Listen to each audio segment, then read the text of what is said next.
अस्सलाम वालेकुम। आज की इस वीडियो में हम चैप्टर बायोएनर्जेटिक्स के जितने भी पास्ट पेपर्स हैं सिंध एमडीकेट बायोलॉजी के उनको सॉल्व करने वाले हैं। तो आइए स्टार्ट करते हैं। देखिए हमारे पास जो क्वेश्चन नंबर 1 है उसके अंदर क्या कह रहा है, the process in green palms in which organic food mainly carbohydrates are synthesised from water and carbon dioxide using energy absorb from sunlight by the chlorophyll pigment is known as. कह रहा है कि ऐसा प्रोसेस ग्रीन पाम्स के अंदर, ये एक plant है, सही है। तो प्लांट्स के अंदर ऐसा प्रोसेस जिसमें ऑर्गेनिक जो फूड होता है, कार्बोहाइड्रेट होते हैं, वो सिंथेसाइज हो किससे, वाटर एंड कार्बन डाइऑक्साइड से, और इसमें एनर्जी यूज हो सनलाइट वाली और क्लोरोफिल पिगमेंट की हेल्प से। तो इस प्रोसेस को क्या कहते हैं, तो इस प्रोसेस को हम कहते हैं फोटोसिंथेसिस। तो इसका करेक्ट आंसर होगा डी, फोटोसिंथेसिस। उसके बाद नेक्स्ट क्वेश्चन में कह रहा है complete the reaction 6 carbon dioxide plus 12 water molecule. तो इनसे क्या बनेगा, देखिए ये हमारे पास होता है फोटोसिंथेसिस का प्रोसेस जिसके अंदर कार्बन डाइऑक्साइड और वाटर आपस में मिलते हैं और नतीजे में क्या बनता है, ग्लूकोज का मॉलिक्यूल बनता है। और ग्लूकोज के अलावा दूसरी क्या चीज़ बनती है, दूसरा हमारे पास ऑक्सीजन बनता है, सही है। और उसके अलावा वाटर की भी प्रोडक्शन होती है, सही है, फोटोसिंथेसिस में। तो मतलब 3 चीज़ें बनती हैं, एक ग्लूकोज और दूसरा हमारे पास ऑक्सीजन और वाटर। तो हमारे पास देखें अगर इनमें से कौन सी जो स्टेटमेंट है वो करेक्ट होगी, तो ये हमारे पास ऑप्शन बी है, ये हमारे पास करेक्ट है। एक ग्लूकोज का मॉलिक्यूल, 6 ऑक्सीजन के मॉलिक्यूल और 6 वाटर के मॉलिक्यूल इस प्रोसेस के दौरान बनते हैं, और 6 कार्बन डाइऑक्साइड और 12 वाटर मॉलिक्यूल मिलते हैं, और एक ग्लूकोज का मॉलिक्यूल, 6 ऑक्सीजन के मॉलिक्यूल और 6 वाटर के मॉलिक्यूल बनते हैं। तो ऑप्शन बी इसका करेक्ट आंसर होगा। उसके बाद कह रहा है during glycolysis 6 carbon glucose spills up into 2 molecules of 3 carbon substance called. कह रहा है कि हमारे पास ग्लाइकोलिसिस के दौरान जो 6 कार्बन ग्लूकोज होता है वो 2 3 कार्बन कंपाउंड्स के अंदर टूट जाता है। तो उन 3 कार्बन कंपाउंड को हम क्या कहते हैं, तो उसको हम कहते हैं पायरुविक एसिड। ऑप्शन बी इसका करेक्ट आंसर होगा। उसके बाद कह रहा है photosynthesis is a phenomenon which converts. कह रहा है कि जो फोटोसिंथेसिस है ये एक ऐसा प्रोसेस होता है जो किस में कन्वर्ट कर रहा होता है, कौन सी एनर्जी को कौन सी एनर्जी में कन्वर्ट करता है, सही है। देखें फोटोसिंथेसिस का जो प्रोसेस होता है इसके अंदर क्या होता है कि जो प्लांट्स होते हैं इसके थ्रू अपना फूड प्रिपेयर करते हैं, इसके थ्रू अपने कार्बोहाइड्रेट को सिंथेसाइज करते हैं। तो इसके अंदर होता क्या है कि जो लाइट एनर्जी होती है उसको ये यूज़ करते हैं, मतलब जो सनलाइट है उससे जो एनर्जी आ रही है, लाइट है, उस लाइट एनर्जी को ये यूज़ करते हैं और इससे ये अपना कार्बोहाइड्रेट बनाते हैं, सही है। तो एक्चुअल में क्या करते हैं, जो लाइट एनर्जी है उसको अपने जो फूड ये बना रहे हैं उसके अंदर जो केमिकल एनर्जी है, सही है, उसके फॉर्म में ये कन्वर्ट कर रहे हैं। मतलब लाइट एनर्जी से क्या बना रहे हैं, सही है, अपना फूड या कार्बोहाइड्रेट बना रहे हैं, सही है। तो उसके अंदर कौन सी एनर्जी होगी, केमिकल एनर्जी। तो मतलब ये अपनी लाइट एनर्जी को केमिकल एनर्जी के अंदर कन्वर्ट करते हैं in the form of food या in the form of carbohydrate. तो उसका मतलब कि ये लाइट एनर्जी को करते हैं कन्वर्ट किसके अंदर, केमिकल एनर्जी के अंदर, जो कि स्टोर्ड होती है, सही है, उस जो कार्बोहाइड्रेट होता है उसकी फॉर्म में, ठीक है। तो इसका करेक्ट आंसर है डी।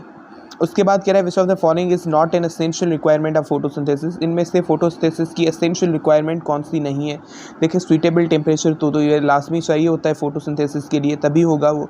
कार्बन डाइऑक्साइड, तो कार्बन डाइऑक्साइड और वाटर जो दोनों होते हैं, सही है, ये वो रॉ मटेरियल्स होते हैं जो कि रिक्वायर होते हैं फोटोसिंथेसिस के लिए। ये दोनों ही मिलके हमारे पास ग्लूकोज बनाते हैं, सही है। तो हमारे पास जो ऑक्सीजन होता है, सही है, ये रिक्वायर्ड नहीं होता, सही है, फोटोसिंथेसिस के लिए।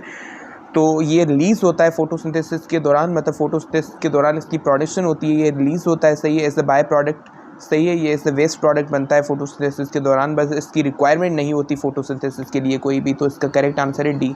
उसके बाद कह रहा है एंड प्रोडक्ट ऑफ ग्लाइकोलिसिस। कह रहा है ग्लाइकोलिसिस का एंड प्रोडक्ट कौन सा होता है, वो होता है pyruvic acid. Option B will be correct. उसके बाद कह रहा है जो हमारे पास इलेक्ट्रॉन ट्रांसपोर्ट चेन होती है, ये एक्चुअली ग्रुप ऑफ मॉलिक्यूल्स होते हैं जो कि कहाँ पे लोकेटेड होते हैं। तो देखें जो इलेक्ट्रॉन ट्रांसपोर्ट चेन होती है, सही है, इसमें बहुत सारे इलेक्ट्रॉन कैरियर मॉलिक्यूल्स होते हैं, सही है, उनकी ये पूरी एक चेन होती है जिसके थ्रू इलेक्ट्रॉन्स ट्रांसपोर्ट होते हैं, सही है। फिर उससे एनर्जी जो हमारे पास जनरेट होती है, उससे फिर एटीपी की प्रोडक्शन होती है, ये पूरा प्रोसेस होता है। तो ये जो इलेक्ट्रॉन ट्रांसपोर्ट चेन होती है, तो ये हमारे पास कहाँ पे होती है, ये जो इनर मेम्ब्रेन होती है माइटोकॉन्ड्रिया की, वहाँ पे मौजूद होती है। कहाँ पे, जो इनर मेम्ब्रेन होती है माइटोकॉन्ड्रिया की। तो इसका करेक्ट आंसर होगा A, inner membrane of mitochondria. उसके बाद हमें कह रहा है कि enzymes associated with Krebs cycle are found in. So enzymes होते हैं क्रेब्स साइकिल के, वो कहाँ पे मिलते हैं, तो वो माइटोकॉन्ड्रिया के अंदर जो मैट्रिक्स होता है वहाँ पे मिलते हैं, सही है। तो इसका करेक्ट आंसर है डी। उसके बाद कह रहा है ज़ेंथोफिल इज़ अ पिगमेंट हैविंग। कह रहा है कि जो ज़ेंथोफिल होता है, सही है, वो ऐसी पिगमेंट है जिसका कौन सा कलर होता है, तो इसका येलो कलर होता है। तो ऑप्शन ए इसका करेक्ट आंसर है। उसके बाद कह रहा है there are different types of chlorophyll like chlorophyll A and B C D and E. तो देखिए हमारे पास जो क्लोरोफिल है ना, सही है, उसके डिफरेंट टाइप्स होते हैं, सही है। एक कह रहा है क्लोरोफिल ए, दूसरे कौन से होते हैं, दूसरे होते हैं बी होता है, सही है, सी होता है, डी होता है, ई होता है। तो ये 5 टाइप होते हैं, सही है। तो ऑप्शन ए इसका करेक्ट आंसर होगा। उसके बाद कह रहा है enzyme carbonic anhydrase in RBCs helps in dash transportation. कह रहा है कि जो हमारे पास आरबीसीज के अंदर कार्बोनिक एनहाइड्रेस जो एंजाइम है, सही है, ये किस चीज़ में हेल्प करता है। तो ये एक्चुअली हमारे पास जो कार्बन डाइऑक्साइड होती है उसके ट्रांसपोर्ट के अंदर हेल्प करता है। तो ऑप्शन डी इसका करेक्ट आंसर होगा।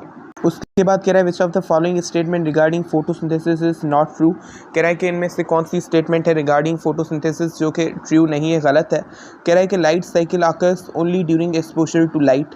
कह रहा है कि जो लाइट साइकिल है वो सिर्फ तभी होती है जब लाइट से एक्सपोजर हो। तो ये स्टेटमेंट बिल्कुल करेक्ट है कि जब लाइट होगी तभी लाइट साइकिल होगी, उसके लिए तो रिक्वायरमेंट होती है ना लाइट की। उसके बाद कह रहा है हमारे पास dark cycle occurs only in the absence of light. कह रहा है कि जो डार्क साइकिल होती है वो सिर्फ लाइट की एब्सेंस में ही होती है। देखिए जो डार्क साइकिल होती है ये अगर लाइट होती भी है ना, सही है, तब भी ये हो जाती है, अगर लाइट नहीं भी है, सही है, तब भी ये होती है। इसकी जो चीज़ होती है ना इंपॉर्टेंट, वो ये होती है कि डार्क साइकिल के लिए लाइट की रिक्वायरमेंट नहीं होती, सही है। पर अगर लाइट पड़ी हो, लाइट की प्रेजेंस हो, तो उससे इसका कोई रिलेशन नहीं है, सही है। भले पड़ी हो लाइट, इसके लिए रिक्वायर्ड नहीं होती लाइट। तो ये स्टेटमेंट गलत है। कह रहा है कि डार्क साइकिल जो होती है सिर्फ लाइट की एब्सेंस में ही होती है, ऐसा नहीं होता, इसके लिए लाइट रिक्वायर्ड नहीं होती। पर अगर लाइट प्रेजेंट भी है, एक्सपोजर है लाइट से, तो भी ये हो सकती है। तो ये हमारे पास स्टेटमेंट गलत है कि only in the absence of light होती है। दूसरे ऑप्शंस को देखें, ATP is produce during light cycle, ये बिल्कुल सही है, एटीपी इसके दौरान ही प्रोड्यूस होते हैं। और कह रहा है during dark cycle sugar phosphates are produce. तो बिल्कुल जो शुगर के मॉलिक्यूल्स होते हैं ये हमारे पास डार्क साइकिल के दौरान ही प्रोड्यूस होते हैं। तो स्टेटमेंट जो गलत है वो है कि डार्क साइकिल सिर्फ हमारे पास एब्सेंस ऑफ लाइट के अंदर होती है, बी स्टेटमेंट इसकी गलत है। और ये जो हमारे पास ई लिखी हुई है, red and blue light are optimal for photosynthesis, ये भी सही है। उसके बाद कह रहा है where do light independent reaction of photosynthesis occur. कह रहा है कि जो लाइट इंडिपेंडेंट रिएक्शन होते हैं फोटोसिंथेसिस के, वो कहाँ पे होते हैं। तो ये जो हमारे पास होते हैं ना, ये होते हैं स्ट्रोमा के अंदर। लाइट डिपेंडेंट का पूछ रहा है, तो लाइट डिपेंडेंट रिएक्शंस जो होते हैं ना, ये जो थैलेक्वाइड मेम्ब्रेन होती है क्लोरोप्लास्ट की, वहाँ पे होते हैं। तो ऑप्शन सी इसका करेक्ट आंसर है। उसके बाद हमें कह रहा है dark reaction of photosynthesis are characterised by. कह रहा है कि जो डार्क रिएक्शन होते हैं फोटोसिंथेसिस के, उनमें क्या होता है। कह रहा है ऑप्शन ए में synthesis of ATP, oxygen and NADH. तो देखिए हमारे पास जो ऑक्सीजन है, सही है, उसकी सिंथेसिस हमारे पास कहाँ पे होती है, लाइट रिएक्शन में होती है। एटीपी की वहीं पे होती है, सही, और एनएडीएच की, इन सब चीज़ों की लाइट रिएक्शन नहीं होती है, डार्क रिएक्शन में नहीं होती। तो ये गलत है। उसके बाद कह रहा है utilisation of ATP, carbon dioxide and NADPH. बिल्कुल जो एटीपी और एनएडीपीएच जो बनते हैं, सही है, लाइट रिएक्शन के दौरान वो यूटिलाइज होते हैं। और जो कार्बन डाइऑक्साइड होती है दूसरी, सही है, वो भी हमारे पास जो फोटोसिंथेसिस के अंदर यूज़ होती है ना, वो इसी डार्क रिएक्शन के अंदर ही यूज़ होती है, सही है। तो ये भी हमारे पास सही है कि एटीपी, कार्बन डाइऑक्साइड, एनएडीपीएच तीनों हमारे पास यूटिलाइज होते हैं। तो ये स्टेटमेंट करेक्ट है। तो इसका करेक्ट आंसर है बी। उसके बाद कह रहा है राइब्यूलोज बाइफॉस्फेट प्लस ऑक्सीजन, और ये एंजाइम है, रिएक्शन को कैटलाइज करा है रूबीस को। इसके नतीजे में एक हमारे पास बना है पीजीए और दूसरा क्या बनेगा। तो एक तो फास्फोग्लाइसरल्डिहाइड बनता है और उसके अलावा दूसरा हमारे पास बनता है इससे जो बनता है वो हमारे पास है फास्फोग्लाइकोलेट। तो इसका करेक्ट आंसर है बी। देखें एक्चुअली होता क्या है, जो राइबुलोज बाइफॉस्फेट है उसका कार्बन डाइऑक्साइड के साथ जो रिएक्शन होता है, वैसे जनरली रूबीस को वही कैटलाइज करता है। पर कभी कभी क्या होता है कि जब कार्बन डाइऑक्साइड इनसफिशिएंट होता है तो ये ऑक्सीजन के साथ उसका रिएक्शन कैटलाइज करवाता है, सही है, राइबुलोज बाइफॉस्फेट का।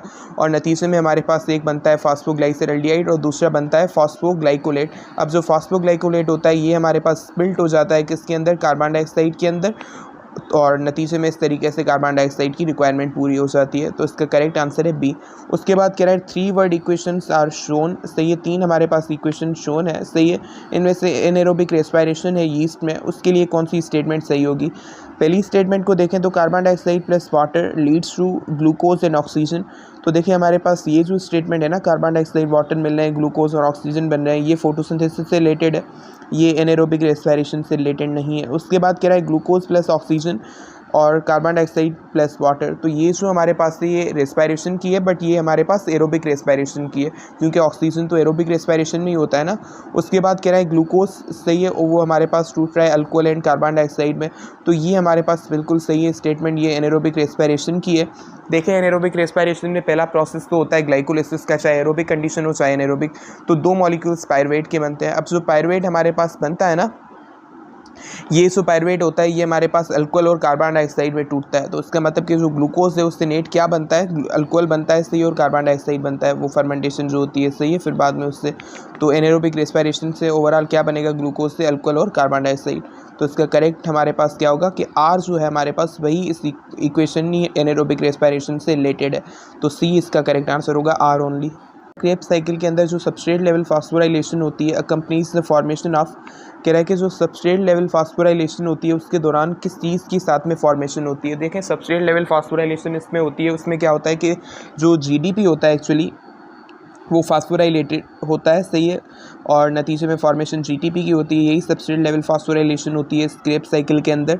तो ये जो होती है ना, इस स्टेप के नतीजे में जो आगे जो स्टेप होता है उसमें क्या बनता है, सक्सीनेट बनता है। मतलब ये जो स्टेप होता है ना, जिस स्टेप के दौरान जीटीपी बन रहा है, सबस्ट्रेट लेवल फास्फोराइलेशन हो रही है, उसके दौरान हमारे पास सक्सीनेट की फॉर्मेशन होती है, ऑप्शन सी।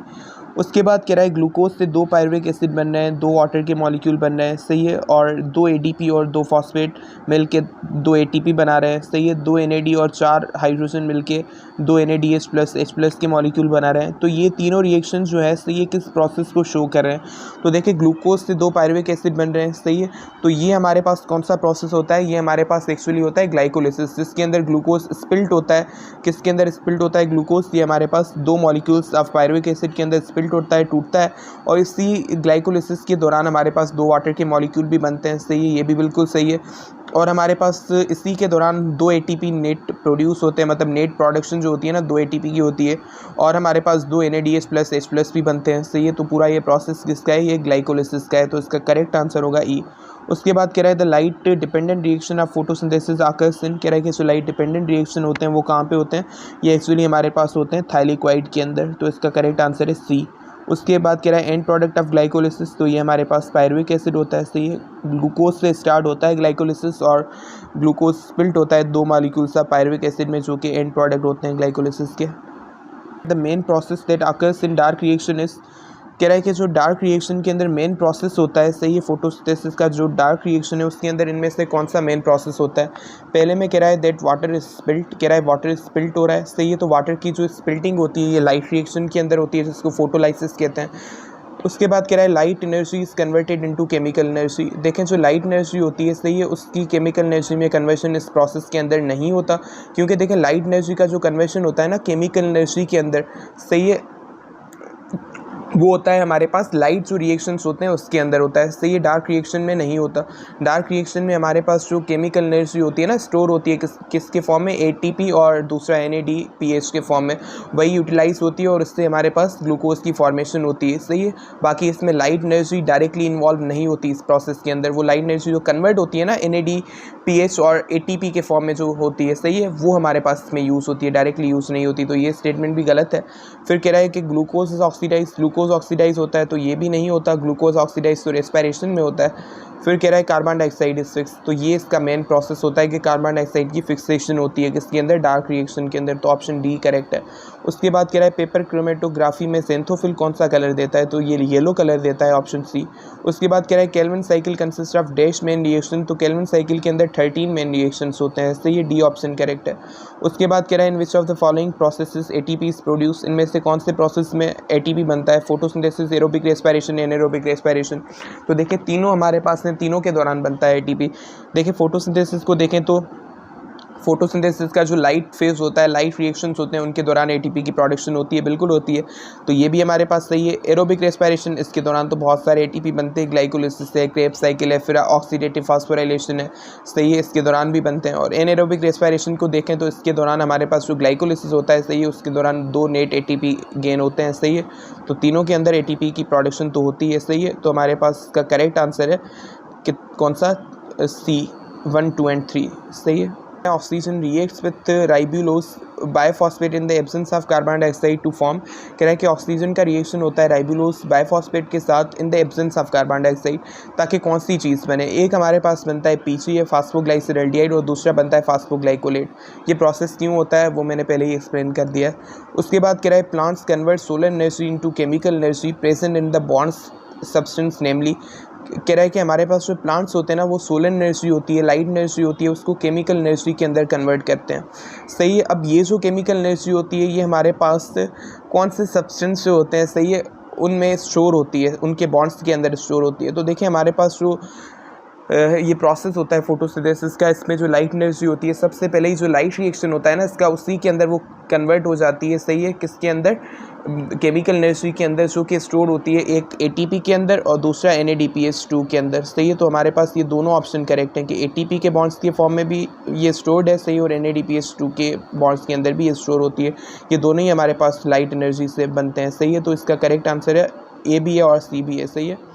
उसके बाद कह रहा है लाइट रिएक्शन के अंदर जो एंटीना कॉम्प्लेक्स होता है उसके अंदर कौन सी चीज़ इनमें से नहीं मिलती। तो देखें क्लोरोफिल A भी मिलता है, B भी मिलता है, कैरोटीनॉइड भी मिलते हैं, जो चीज़ नहीं मिलती वो है हेमोग्लोबिन। तो ऑप्शन ए, हेमोग्लोबिन जो ब्लड के अंदर होता है, RBC के अंदर होता है, इससे लाइट रिएक्शन जो हो रहा है, सही है, प्लांट्स में इससे कोई ताल्लुक नहीं है। उसके बाद कह रहा है what happens during light phase of photosynthesis, जो फोटोसिंथेसिस का लाइट फेज होता है, सही है, उसके दौरान क्या होता है। अब देखिए हमारे पास जो लाइट फेज होता है ना, इसके अंदर हमारे पास क्या होता है कि हमारे पास ATP की प्रोडक्शन होती है। किसकी प्रोडक्शन होती है, ATP की, सही है। ATP कैसे बनता है, जो ADP होता है उसकी फास्फोराइलेशन होती है, मतलब उसमें फॉस्फेट ऐड होता है, उससे बनता है। और दूसरा हमारे पास NADPH की फॉर्मेशन होती है, सही है। तो NADPH कैसे बनता है, जो हमारे पास NADP होता है, सही है, उसकी क्या होती है, NADP की होती है हमारे पास रिडक्शन, मतलब उसके अंदर हाइड्रोजन ऐड होता है, वो रिड्यूस होता है, सही है। तो NADP की रिडक्शन होती है और ADP की क्या होती है हमारे पास, फास्फोराइलेशन। तो देखते हैं ऑप्शंस। अब अगर ऑप्शंस को हम चेक करें तो ऑप्शंस के अंदर देखें हमारे पास ये जो लिखा हुआ है ना कि ATP हमारे पास सिंथेसाइज होता है, सही है, और उस प्रोसेस को हम कहते हैं फोटोफास्फोराइलेशन, मतलब ये फास्फोराइलेशन जो होती है ना उसको हम कहते हैं फोटोफास्फोराइलेशन, और NADP रिड्यूस होता है, सही है। तो ये दोनों चीज़ें ही हमारे पास होती हैं इसके अंदर, जो कि मैंने आपको एक्सप्लेन किया। तो B ऑप्शन करेक्ट होगा। उसके बाद कह रहा है व्हाट इज़ ऑक्सीडेटिव फास्फोराइलेशन। देखें ऑक्सीडेटिव फास्फोराइलेशन वाला जो प्रोसेस होता है ना, सही, इसमें क्या होता है, ATP की फॉर्मेशन ही होती है, ADP होता है, फास्फोराइलेट होता है, मतलब ADP में फॉस्फेट ऐड होता है और ATP की फॉर्मेशन होती है, सही है। तो ये जो ऑक्सीडेटिव फास्फोराइलेशन होता है ना, ये एक्चुअली होता है associated with the electron transport chain. अब इस इलेक्ट्रॉन ट्रांसपोर्ट चेन जो होती है, सही है, इसमें बहुत सारे क्या होते हैं, एक्चुअली कैरियर मॉलिक्यूल्स होते हैं। क्या होते हैं, कैरियर मॉलिक्यूल्स। ये फॉर एग्जांपल कैरियर मॉलिक्यूल्स हैं, इनके दरमियान इलेक्ट्रॉन्स ट्रांसफ़र होते हैं, सही है, इस इलेक्ट्रॉन ट्रांसपोर्ट चेन में, और उससे एनर्जी लीज होती है, फिर वही एनर्जी यूज़ होती है, सही है, टू सिंथेसाइज ATP। तो अगर ऑप्शंस को देखें हम तो पहला जो ऑप्शन है यही करेक्ट है कि addition of phosphate to ADP, सही, फास्फोराइलेशन का मतलब यही होता है, ADP से फॉस्फेट का एडिशन होना, उसी को ATP का बनना कहते हैं। Using energy gained by transferring electrons, वो एनर्जी कहाँ से आती है, उस फॉस्फेट को जो ऐड कर रही है ADP में और ATP बना रही है, वो एनर्जी कहाँ से आती है, वो गेन होती है by transferring electrons along the chain of carriers, मतलब जो चेन है कैरियर्स की, जो इलेक्ट्रॉन ट्रांसपोर्ट चेन है उसके अलॉन्ग इलेक्ट्रॉन के ट्रांसफ़र हो रहा है, उससे एनर्जी गेन हो रही है और उससे ADP फास्फोराइलेट हो रहा है। तो यही ऑक्सीडेटिव फास्फोराइलेशन होती है, सही है। तो इसका करेक्ट आंसर है A। अब उसके बाद हमें कह रहा है विच फैक्ट अबाउट NADPH ट्रू, कह रहा है कि NADPH के अबाउट कौन सी फैक्ट ट्रू है, कौन सी फैक्ट करेक्ट है।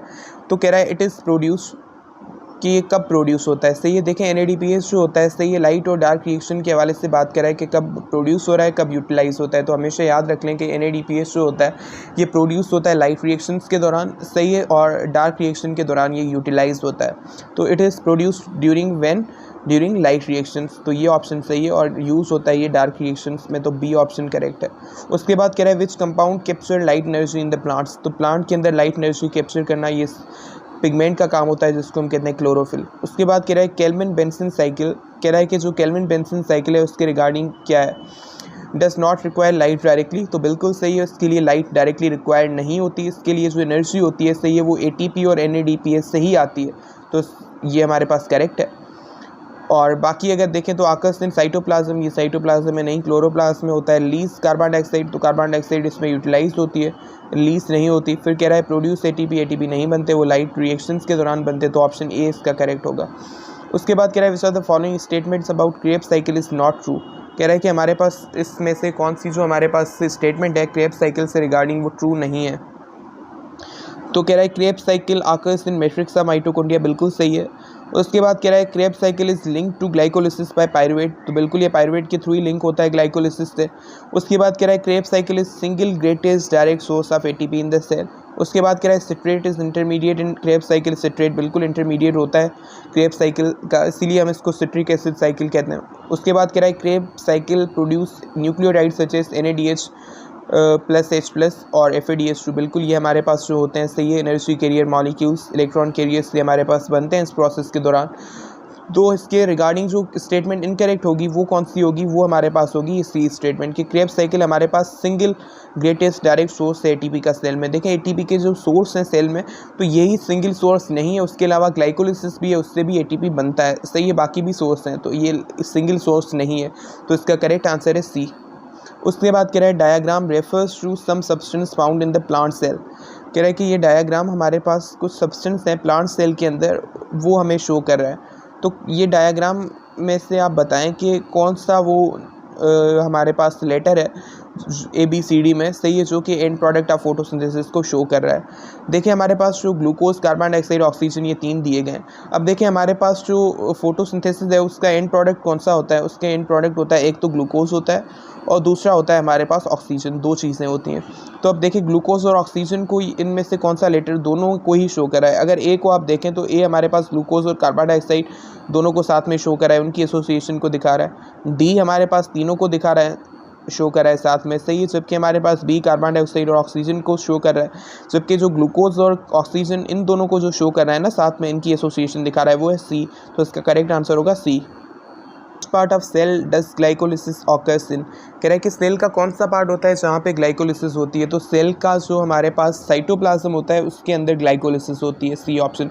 जबकि क्रेब्स साइकिल जो होती है ये हमारे पास होती है कहाँ पे, जो मैट्रिक्स होता है माइटोकॉन्ड्रिया का वहाँ पे, तो ये चीज़ याद रख लें। उसके बाद कह रहा है the process by which 1 molecule of glucose splits into molecules of pyruvate is called. कह रहा है कि हमारे पास ग्लूकोज जिस प्रोसेस के दौरान पायरुवेट के अंदर टूटता है, सही है, उस प्रोसेस को हम क्या कहते हैं, उसको हम कहते हैं ग्लाइकोलिसिस। तो option A will be correct. उसके बाद कह रहा है carbon dioxide joins the photosynthetic pathway at. कह रहा है कि जो कार्बन डाइऑक्साइड होता है, सही है, वो किस पॉइंट पे फोटोसिंथेटिक पाथवे को ज्वाइन कर रहा होता है। तो देखिए ये हमारे पास जो कार्बन डाइऑक्साइड होता है ना, सही है, ये हमारे पास लाइट रिएक्शन के अंदर ज्वाइन नहीं करता, तो photo system 1, photo system 2, light reaction ये तो एलिमिनेट हो गए, सही है। ये करता है किसके अंदर, डार्क रिएक्शन में। तो डार्क रिएक्शन के दौरान ही हमारे पास कार्बन डाइऑक्साइड पार्टिसिपेट करता है फोटोसिंथेटिक पाथवे में, तो ऑप्शन डी करेक्ट होगा। उसके बाद कह रहा है plant pigments responsible for red, yellow and orange colours in many fruits and vegetables. कह रहा है कि प्लांट की कौन सी पिगमेंट होती हैं, सही है, जो कि हमारे पास रिस्पॉन्सिबल होती हैं जो ये डिफरेंट कलर्स हैं फ्रूट्स और वेजिटेबल्स के अंदर उनके लिए, तो वो होती है कैरोटीनॉइड, जिसमें हमारे पास एक होता है कैरोटीन और दूसरा हमारे पास होता है ज़ैंथोफिल, सही है, तो सी ऑप्शन करेक्ट है। उसके बाद कह रहा है complete oxidation of glucose results in synthesis of as many as dash molecules of ATP। कह रहा है कि एक हमारे पास ग्लूकोज है, उसकी कंप्लीट अगर एरोबिक ऑक्सीडेशन हो, सही है, पूरी एरोबिक सेलुलर रेस्पिरेशन के अंदर वो जाता है, तो उसके नतीजे में उससे कितने ATP के मॉलिक्यूल हमें मिलेंगे, तो 36 मिलते हैं, तो ऑप्शन सी इसका करेक्ट आंसर होगा। उसके बाद कह रहा है diagram represents the Calvin cycle eight which stage इस कार्बन डाइऑक्साइड इनकार्पोरेटेड। कह रहा है कि हमारे पास ये डायग्राम रिप्रेजेंट कर रही है केल्विन साइकिल को, तो कौन से स्टेज पे हमारे पास कार्बन डाइऑक्साइड इनकार्पोरेट होता है। तो देखें इस डायग्राम को अगर हम गौर से देखें तो इसके अंदर देखें क्या हो रहा है कि ये हमारे पास जो स्टेज है राइबुलोज बायफॉस्फेट है, उससे हमारे पास हमें पता है कि कार्बन डाइऑक्साइड मिलता है, जाके जो पहला स्टेप होता है जिसको हम कहते हैं कार्बन डाइऑक्साइड की फिक्सेशन, सही है। तो सी स्टेप में हमारे पास क्या होता है कि राइबुलोज बायफॉस्फेट से कार्बन डाइऑक्साइड मिलता है और फास्फोग्लाइसरएल्डिहाइड या ग्लाइसरेट फॉस्फेट की फॉर्मेशन होती है हमारे पास, और यही स्टेप होता है कौन सा, ये ए स्टेप, सही है। तो यहाँ पे हमारे पास कार्बन डाइऑक्साइड इससे ऐड होता है, किससे, राइबुलोज बायफॉस्फेट से, इसको हम कहते हैं कार्बन डाइऑक्साइड की फिक्सेशन। तो इसका करेक्ट हमारे पास आंसर होगा ए। उसके बाद कह रहा है कि what happens during light phase of photosynthesis. Light phase के दौरान क्या होता है फोटोसिंथेसिस की। देखिए फोटोसिंथेसिस का जो लाइट फेज होता है उसके दौरान क्या होता है, तो ये क्वेश्चन पहले भी मैंने डिस्कस कर लिया है कि हमारे पास इस फेज़ के दौरान क्या होता है, NADPH बनता है, सही है। कैसे बनता है, NADP रिड्यूस होता है, उसमें हाइड्रोजन ऐड होता है, सही है। और हमारे पास जो ATP बनता है, तो ATP कैसे बनता है, ADP की फास्फोराइलेशन होती है, मतलब ADP में फॉस्फेट ऐड होता है, तो ये 2 चीज़ें होती हैं, ऑप्शन बी। उसके बाद कह रहा है the end product of glycolysis, glycolysis का end product again pyruvic acid. उसके बाद कह रहा है photosynthetic pigment carotene when separated through chromatography gives dash colour. कह रहा है कि जो कैरोटीन पिगमेंट होती है उसको अगर हम सेपरेट करेंगे क्रोमेटोग्राफी टेक्निक की मदद से, कौन सा कलर देगी, तो ऑरेंज कलर देती है, option C. Carbon dioxide fixation can be enhanced by enhancing the efficiency of, कह रहा है कि कार्बन डाइऑक्साइड की जो फिक्सेशन होती है ना, सही है, उसको हम कैसे एनहेंस कर सकते हैं, इंक्रीज़ कर सकते हैं, किस चीज़ की एफिशिएंसी को इंक्रीज़ करके। देखें जो कार्बन डाइऑक्साइड की फिक्सेशन होती है डार्क रिएक्शंस के अंदर या केल्विन साइकिल के अंदर, उसके अंदर एक्चुअली क्या हो रहा होता है कि वो हमारे पास रिएक्ट कर रहा होता है किससे, राइबोलोस बायफॉस्फेट से। तो इसको फिक्स करना किसका काम है, राइबोलोस बायफॉस्फेट का। तो इसकी एफिशिएंसी को इंक्रीज़ हम करेंगे तभी हम कार्बन डाइऑक्साइड की फिक्सेशन को इनहेंस कर सकते हैं, इंक्रीज़ कर सकते हैं। तो option B will be correct. उसके बाद है which of the following processes has a net reaction of this, हमारे पास कौन से प्रोसेस का ये नेट रिएक्शन है। Pyruvic acid 3 water molecule add हो रहे हैं, 5 कैरियर्स ऐड हो रहे हैं, सही है, 3 कार्बन डाइऑक्साइड बन रहे हैं, 5 कैरियर्स हमारे पास बन रहे हैं जिनमें ये H+ ऐड है, सही है। तो ये हमारे पास कौन सा है, ये हमारे पास होता है क्रेब्स साइकिल। इसी के अंदर ये होता है कि हमारे पास जो पायरुविक एसिड है वो जो होता है हमारे पास एंटर करता है, सही है।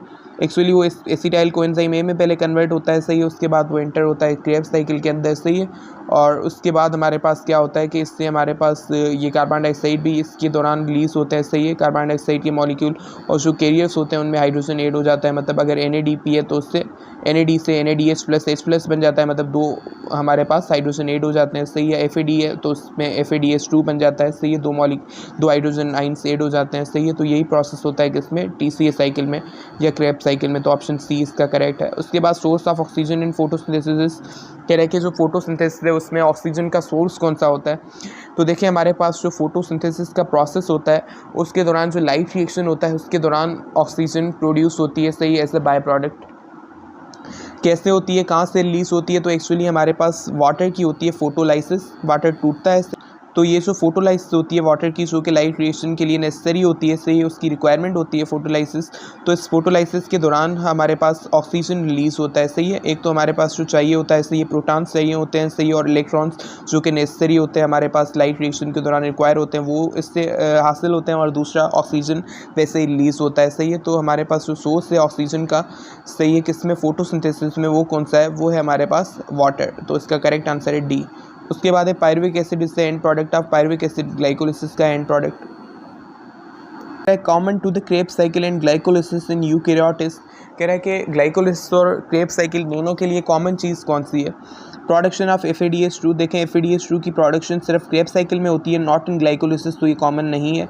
उसके बाद कह रहा है लोकलाइजेशन माइटोकॉन्ड्रिया, ये भी कॉमन नहीं है क्योंकि वो माइटोकॉन्ड्रिया में लोकेटेड होता है, सही, और ग्लाइकोलिसिस साइटोसोल में होता है। ऑकरेंस इन एनारोबिक कंडीशन, एनारोबिक कंडीशंस में दोनों नहीं होते, ग्लाइकोलिसिस तो होता है, सही है, बट ये क्रेब्स साइकिल सिर्फ एरोबिक में ही होता है। फिर कह रहा है हमारे पास सबस्ट्रेट लेवल फास्फोराइलेशन, ये स्टेटमेंट करेक्ट है क्योंकि दोनों के दौरान सबस्ट्रेट लेवल फास्फोराइलेशन होती है, सही है, मतलब डायरेक्ट हमारे पास सबस्ट्रेट से ही फॉस्फेट आता है, सही है, और सबस्ट्रेट से ही फॉस्फेट आना, सही है, और ADP को फास्फोराइलेट करे तो उसको हम कहते हैं सबस्ट्रेट लेवल फास्फोराइलेशन। मतलब ADP है, सही है, उसको फॉस्फेट जब ऐड होगा उसमें तभी हमारे पास ATP बनेगा। तो वो फॉस्फेट कहाँ से आए, सबस्ट्रेट से ही आए, जो रिएक्शन के स्टेप्स में सबस्ट्रेट है ना उससे ही आए, तो उसको हम सबस्ट्रेट लेवल फास्फोराइलेशन कहते हैं। तो इस प्रोसेस के थ्रू हमारे पास दोनों में ही होता है ये प्रोसेस, सही है, ATP की प्रोडक्शन के लिए।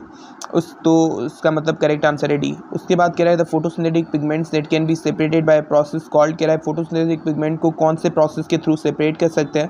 तो ये पेपर क्रोमेटोग्राफी वो टेक्निक होती है, सही है, जिससे कोई भी मिक्सचर होती है ना, सही है, उसको हम बिल्कुल सेपरेट करके फिर उसको इजीली स्टडी कर सकते हैं। तो इसका जो हमारे पास ऑप्शन होगा करेक्ट वो है सी, पेपर क्रोमेटोग्राफी। उसके बाद कह रहा है during regeneration phase of kelvin Benson cycle only 1 molecule of 3 carbon triose is produce which can re-enter the cycle, be used for star synthesis within the chloroplast or exported via phosphate translocated to cytosol for sucrose synthesis। तो देखिए हमारे पास इसमें कह रहा है कि जो regeneration phase होता है, जो कि हमारे पास तीसरा फेज़ होता है, सही है, 1 2 3 जैसे हमने पढ़े ना, रीजनरेशन पहला फेज़ होता है फिक्सेशन वाला, सही है, उसके बाद हमारे पास रिडक्शन होती है, सही, उसके बाद ये तीसरा फेज़ होता है जिसको हम कहते हैं रीजनरेशन फेज़। तो इसके दौरान एक्चुअली हमारे पास क्या होता है कि 6 हमारे पास होते हैं ट्रायोस फास्फेट इससे पहले इस फेज़ में, मतलब इससे पहले उसमें से हमारे पास 5 जो होते हैं स्पेस में वो रीजनरेट ऑफ राइबोलोस बायफॉस्फेट में यूज़ हो जाते हैं। मतलब हमारे पास जो ट्रायोस फॉस्फेट है ना 3 कार्बन वाले, सही है, उसके हमारे पाइस कितने मॉलिक्यूल्स होते हैं, सही है, ग्लाइसरल्डिहाइड 3 फॉस्फेट के एक्चुअली हमारे पास 6 मॉलिक्यूल्स होते हैं, सही, जो कि इस फेज़ में एंटर करते हैं।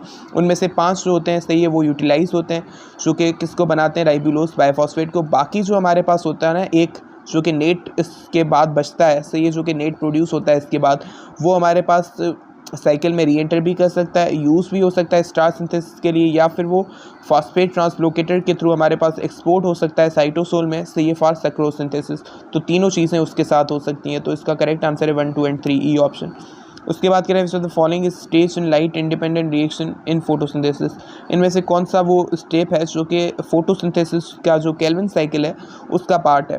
कार्बन फिक्सेशन, बिल्कुल ये होता है, कार्बन फिक्सेशन इसका ही हमारे पास स्टेप होता है केल्विन साइकिल का। फोटोलाइसिस ये लाइट रिएक्शन से रिलेटेड है। फोटोफॉस्फोराइलेशन ऑफ एडीपी ये भी लाइट रिएक्शन में होता है। रिलीज ऑफ ऑक्सीजन ये भी लाइट रिएक्शन में होता है। तो ऑप्शन ए इसका करेक्ट आंसर है। First transport of 3 protons through a टी-पेस complex are required for the production of 1 dash. कह रहे हैं कि हमारे पास जो एटीपेस कॉम्प्लेक्स है उससे जो प्रोटॉन्स का ट्रांसपोर्ट होता है उसके थ्रू, वो हमारे पास किसकी प्रोडक्शन के लिए रिक्वायर होता है, सही है। तो ये हमारे पास एटीपी की प्रोडक्शन के लिए रिक्वायर होता है। एटीपेस कॉम्प्लेक्स का काम ही क्या होता है, एडीपी और फॉस्फेट को मिला के एटीपी को प्रोड्यूस करना। उसके लिए जो एनर्जी आती है इसी प्रोटॉन्स के हमारे पास जो ट्रांसपोर्ट होता है उसी से आती है। तो इसका जो हमारे पास करेक्ट ऑप्शन होगा, सही है, वो हमारे पास कौन सा होगा, एटीपी सी, सही है। तो एक्चुअली होता क्या है, ये हमारे पास जो प्रोटॉन्स होते हैं ना, सही है, ये हमारे पास वापस जो ये एटीपीएस कॉम्प्लेक्स होता है इसके थ्रू नीचे मूव करते हैं, सही है। तो एनर्जी रिलीज होती है, वही एनर्जी यूज़ होती है एटीपी के बनने में, सही है। तो इसका करेक्ट आंसर होगा सी।